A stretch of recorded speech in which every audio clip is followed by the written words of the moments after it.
but I want to echo what she said about safety. This is a different situation than some of you may have been in before, especially once the babies start hitting the ground. Sometimes those mamas get quite protective of the babies. And so I'm going to give you some things that will help you stay safe. And we will reiterate these things throughout the semester. The first one is your footwear needs to be protective of your foot. That little pair of Hey Dudes right there is probably the most comfortable shoe I have ever owned. But if a horse steps on my foot, it's going to break my foot. So I have on a pair of boots. You guys can go down to the Fix and Feed or the Atwoods or the Tractor Supply and buy you a pair of $10 or $12 rubber boots. Throw them in the back of your car or in the trunk of your vehicle and bring them with you to class. And not only will that boot protect your foot, it's cheap. And if you need to tromp through the mud, you can just take it over there to the wash rack or to a water hose and hose them off and let them dry and throw them back in the trunk of your car. Okay? So I would recommend getting a pair of mud boots like that if you don't have a set. You will be handling horses in the mud, and they poop and they pee and they,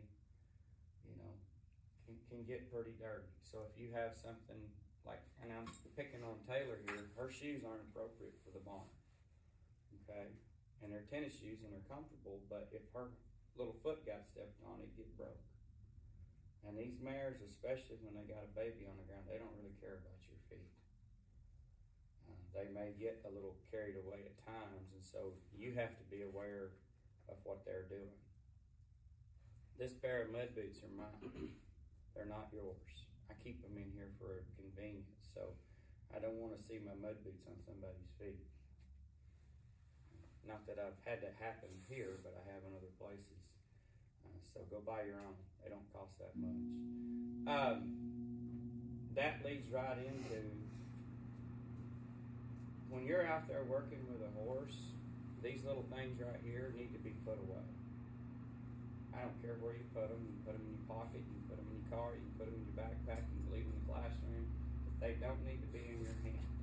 The only time that you need to have your phone out when you're working with the horses is if you have an emergency situation and you're contacting somebody like Dr. Owen or myself or Lindsay.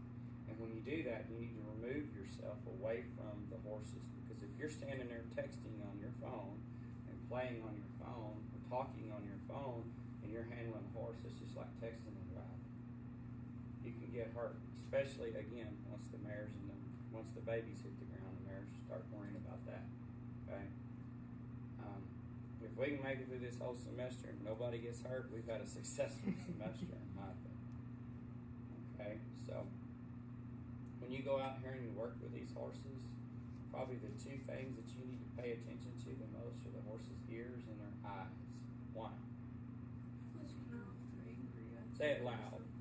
Let you know, like, what they are thinking, like, towards you, pretty much. Horses' ears and eyes never lie. They always tell you what they're going to do with their ears and eyes. Sometimes they may give you 2 or 3 warnings. Sometimes the warnings may be nothing more than a threat or a bluff.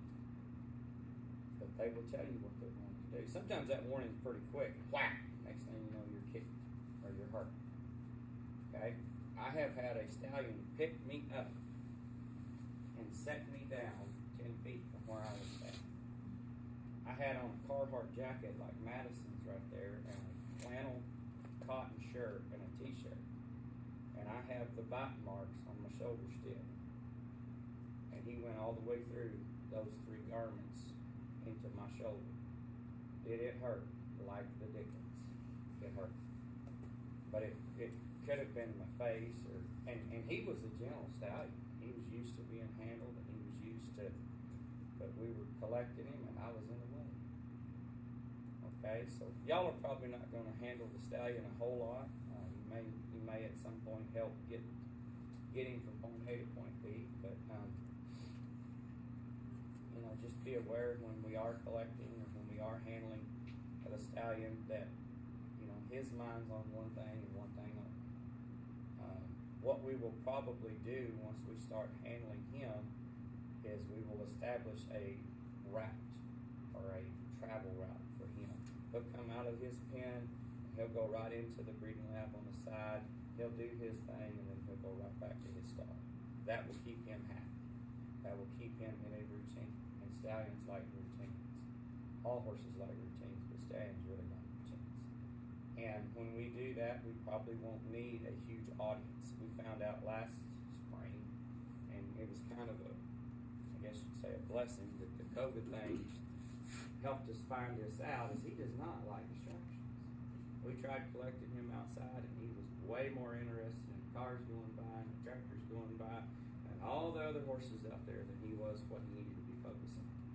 So we're blessed now that this room is going to be complete, and we can take him in there and do his business and take him out.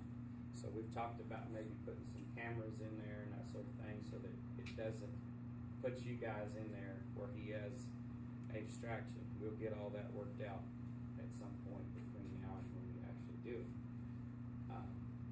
But the mares are also going to be distracted, and you will be helping handle them. Okay? And they will tell you what to do, what they're going to do with their ears and their eyes. So if you will learn to pay attention to their ears and their eyes, that will keep you safe 99% of the time. We're going to go out here, and I'm going to work with one individual mare that is a little bit flighty, a little bit snorty. She's by herself in a pen. And so I'm going to kind of go over working with the horse by themselves in one pen. She's not pregnant. We'll breed her probably to Raymond this spring. And then we'll go out and we'll look at the pregnant mares and kind of talk about how to maneuver in amongst them. Any questions at this point? If you have questions, don't hesitate to ask. Put your little coats on, your little hats on, and stay warm, because it is windy